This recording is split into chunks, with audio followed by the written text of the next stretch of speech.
Hi, I'm Scott McNaca. Today we're going to talk about two related topics. First, we're going to discuss the concept of why professional help matters.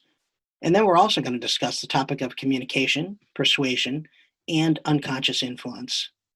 The reason for this is simple.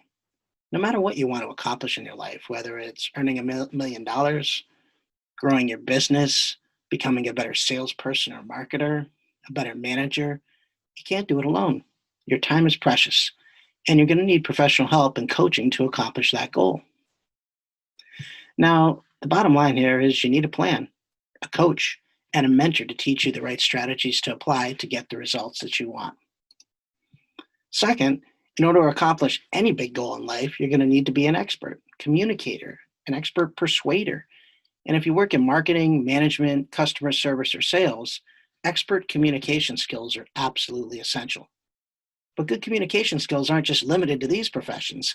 Everybody needs to be a better communicator and persuader. If you're a parent, if you're a new employee, a seasoned executive or manager, we all need professional help to take our success to the next level. Now, the bottom line is you're going to have other people help you and support you if you're going to try to accomplish your goals. You're going to need support of your spouse, your family, your coworkers, and especially your boss. You're going to need to gain the right expertise and skills and ongoing training to help you perform at your absolute best.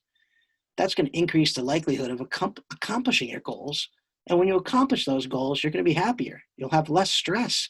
Your family will feel more relaxed and less stress. Your career will advance. That's why professional help matters. And where and how you decide to use professional help in your life is entirely up to you. You can start small with one area of your life, or you can decide to go big and tackle several areas for improvement at once. It's up to you.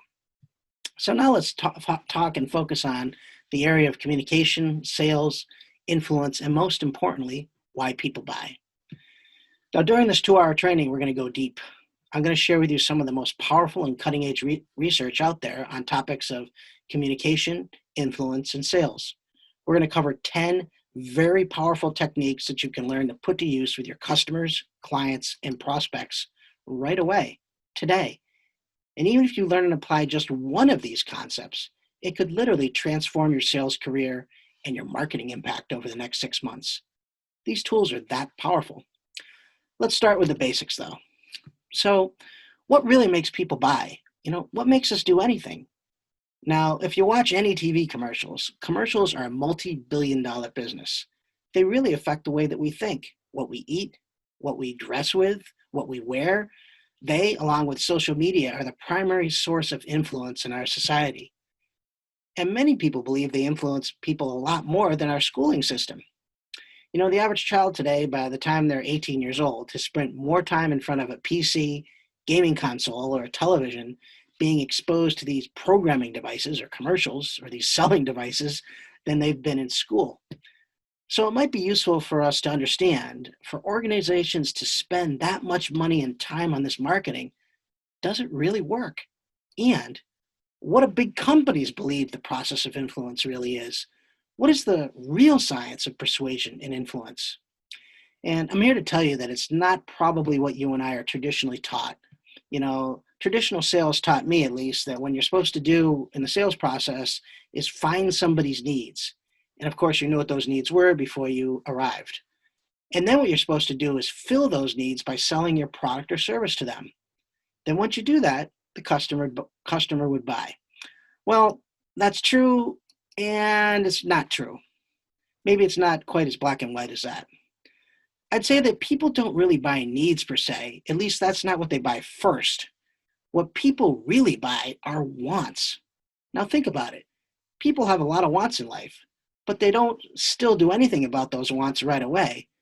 We don't do anything about it till we really want something emotionally and we're motivated emotionally. And I personally believe, after 30 years of experience, that selling is the process of motivation. Literally, if you watch a TV commercial, it's a motivational device designed to influence your behavior. And it's been extremely successful. That's why companies run them over and over and over again. Whether it be a traditional imaging you see during a sports game, a movie, product placement, online ads, it doesn't matter. The things all have one thing in common, and that I really want you to take a look at this thing in particular. I'd like you to ask the question, how long does it really take to influence people? And what is the actual process for making that happen? Is it different from what you and I have been taught in our sales training? Yeah, I think it is, because there's a rather big difference. And that big difference, I think, is seeing that influence happens in a moment. It doesn't happen through a 45-minute sales presentation. It doesn't happen by selling the benefits or features of your product. It doesn't happen by having the best product knowledge or knowledge of the competition. It's like all those things in a sales presentation set up just a moment or two where a person all of a sudden wakes up in their head, where you catch their attention and you catch their focus, and they say that, hey, this is something that I really want desperately that relates to a deep desire that I have, and now I can justify it. And those are the concepts we're going to talk about. First, how do you build tremendous want for your product? And second, how to be able to let people justify their purchase from you. Now, here's a fact. If you get people to want something bad enough, they usually find a way to justify it with just a little bit of help from you. So, what is the process of influence? What makes us not only buy, but literally do anything? And the answer is really basic and simple. Everything we do for a reason or a series of reasons. But what kind of reasons? What is the primary motivating factor behind human behavior? Well, it's the desire to avoid pain and the desire or need to gain pleasure. Those two twin forces are what drive all human behavior. Now, the bottom line here is everything you do or some description has some description or outlay of that particular idea. For example, for all the ladies here that are watching, raise your hand if you're wearing makeup. Now, why did you put on makeup today? Did you wake up this morning and say, oh, I love putting this stuff on. I just can't wait. No, probably the reason you put on makeup is to feel better about yourself.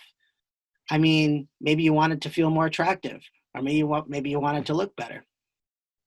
How many of you didn't do it for those reasons? How many of you woke up and said, I can't believe I got to go through this process again and put all this stuff on? Yeah. How about for the guys? Why did you put on deodorant? Why did you shave in the morning? You don't have to do these things, but you want to be perceived a certain way by your peers. So you just suck it up and you do it. So we do things in life to influence the way that we perceive ourselves and the way that others perceive us. We're good at that game, and sometimes, obviously, a combination of these two things. But those are twin forces of motivation for all human behavior. So if you want to persuade someone to do anything, you need to use pain and pleasure. Now, we got to understand that people don't just do things because we give them a lot of logical reasons. We want to link certain emotional states to our products in the minds of our customers. That's what advertisers do.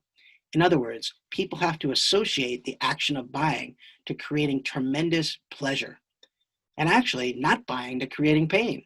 That's the master formula of persuasion. Traditionally, what people think is, even if they thought of selling as something like motivation, they're trying to get somebody really pumped up, and then they say, if you get all these benefits, it'll change your life. But I'm here to tell you that you can't just have somebody motivated out of the desire to want something.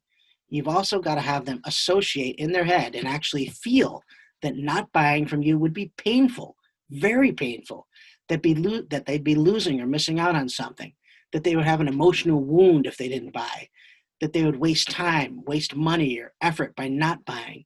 Because I want you to understand, and I know this sounds horrible, but I believe the best study of life is how it is. And how it is not necessarily the way we've been trained. In my opinion, in everything I've researched or studied over the years, is that people want to do more to avoid pain than they'll ever do to get pleasure. I got to use a classic example.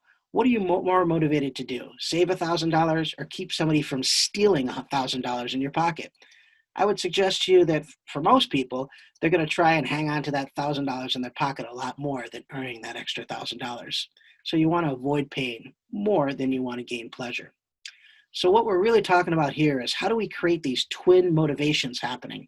And how do we do it with integrity and do it with elegance? And I'm not talking about manipulating somebody or lying to them or selling them something. That's not what we're talking about. What we're talking about is assisting them in getting what they want by utilizing the most powerful force within them for creating change.